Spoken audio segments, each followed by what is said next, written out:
खासदार निलेश लंके यांच्या एक दिवस राजासाठी या संकल्पनेतून शिवकालीन गडकिल्ल्यांचं संवर्धन आणि स्वच्छता मोहिमेचा शुभारंभ शिवनेरी किल्ल्यापासून झाला होता। त्याच मोहिमेचा पुढचा टप्पा अहिल्यानगर जिल्ह्यातील ऐतिहासिक विश्रामगड अर्थात पट्टा किल्ला इथे पार पडला।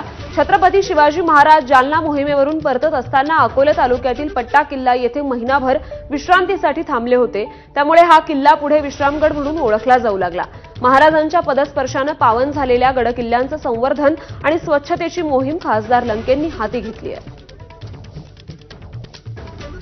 हा प्रोजेक्ट नव्हे, हे प्रत्यक्षरित्या कृती आहे। छत्रपती शिवरायांची कृती प्रत्येकाच्या मनामनात गेली पाहिजे।